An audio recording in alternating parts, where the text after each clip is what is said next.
Hi, welcome. I'm Jordan Bradford with Burkholder Wealth Management, and I'm here today with our founder and CEO, Eric Burkholder, to discuss a little bit about the Inflation Reduction Act, which was recently passed into law and by very thin margins, as many bills are these days, it seems. But I think this is a big one for just tax law and some different changes that are coming up here that the president's office has been trying to get through here now for almost 2 years. Yeah. And so, obviously controversial like anything in Washington these days. And, we're not going to wade into that part of it, but we really just want to talk about how it potentially affects you, the average American. And there's definitely some things in there that we feel like, would be important to let you know and may affect some things in your life. Yeah, absolutely. I mean, in fact, just the name alone is a little interesting because it's called the Inflation Reduction Act. But Eric, why don't you tell us a little bit about kind of what is it really reducing inflation? Well, I guess depends on who you ask.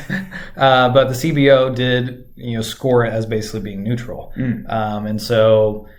That's I think our best guess. Obviously Democrats feel there's some things in there that will down the line in the future reduce inflation, but for the most part, the things in this bill I think are going to affect people in other ways than reducing their inflation bill. It seems like, at least on the front end. Right. Yeah, I think I've heard this bill as being referred to as kind of a stripped down version of the Build Back Better bill, which is a mouthful. But that was the one that was Congress was talking about passing about a year ago and just never got done. So this is kind of a stripped down version of that bill a little bit. But there are some tax changes in here. I think mainly more so for corporations than individuals. But what are some of the corporate tax changes? Sure. So that's part of how they're paying for it is some increase in taxes, and so one of them will be a minimum 15% tax rate on any company basically showing over $1 billion in profit. So again, not hitting most people. And then there's going to be 1% excise tax on stock buybacks. And again, not going to wade into the controversy of that, but those are some taxes that were input in there, which, not going to affect most people, maybe very indirectly in some ways, but that's really how they're paying for the bill. There's a lot of other things in the bill, the spending part of the bill that's going to probably affect people more. Yeah. Are there any strategies that clients can use to help maybe diversify, and given the fact that they're may have a lot of companies that they own in their portfolio that are now going to be subject to higher taxes? Yeah, so that's a great question. And so as we've looked in history at different tax regimes, different rates and levels, and rising rates and lowering rates, and it really speaks to having a diversified portfolio. And often when you have a new administration come in and change tax laws, just like Trump did when he was in office, and now they're starting to change it now, there's beneficiaries of those laws, and then there's people firms that get hurt by it. And so by owning a very diversified portfolio, a great example in this case, I think, would be small cap stocks, which we own a piece for all of our clients. Those smaller companies who are not getting hit by those large taxes now are going to be at a competitive advantage, at least in the short term. And so it's a really good reason to not just own, the large tech stocks, the FANG stocks, because, in some ways this tax law probably puts them at a disadvantage. And so owning everything, it really protects you from getting hit with tax law, which we can't control. Right.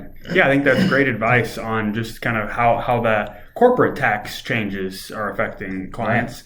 What are some other things in this bill that may affect us individually on a day-to-day basis? Sure. Yeah. So there was some healthcare tax or regulation changes in there, and so one of those was giving Medicare basically the ability to negotiate drug prices.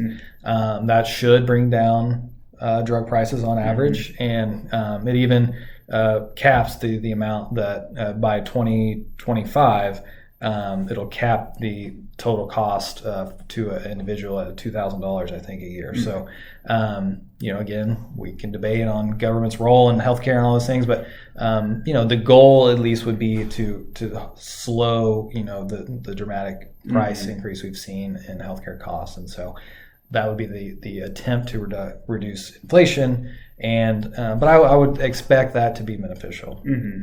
Yeah. Yeah. Some other things in there, and hopefully will affect people in a positive way. But there's been a lot of talk about the investment into the IRS, $80 million. So, again, depending on who you ask, there's a lot of controversy around it. But, what the government and the IRS would say is this is not to audit more average Americans. It is to, update a dramatically behind IT infrastructure system. Almost half, I would say over half the people I know have at some point someone has filed a tax return in their name who wasn't them. IT security is not what it should be. That's a big emphasis of this. Just hiring more people to answer phones. Only 11% of calls into the IRS get answered. That's pretty miserable. And so hopefully this does give them the resources and things to make the experience better for us. Joe Blow taxpayer who does not typically have a great experience with the IRS. So that would be the goal. And then, they're going to start, auditing those complex, wealthy estates. Those audits are down in some cases 70% of what they used to be. And so, I think that's a good thing. You and I, we're paying our taxes. I think the very wealthiest estates who tend to have the best strategies and don't always pay their taxes, they should at least be fair, right? And so that they're not going to target, hopefully, mom and pop. At least that's what they say. Yeah, and I think the IRS's official position is families earning under $400,000 should see essentially no change in their taxes. They shouldn't see any sort of rising tax rates or any sort of additional likelihood of being audited. Right. So I think that again we have to take it for what we're hearing from the government.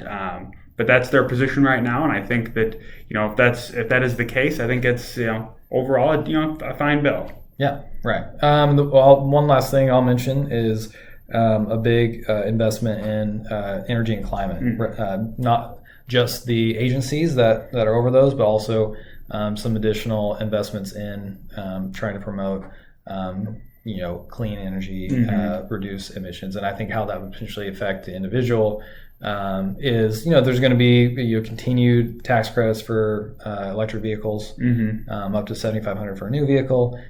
They say they're going to continue to invest in specifically some, lower income housing that is not up to code and not really, energy efficient at all. And so, I think those things hopefully will turn out well. We'll see. Yeah. As with any government program, we'll see. But I think there's potential that this has some good things in it that could benefit Americans. Yeah.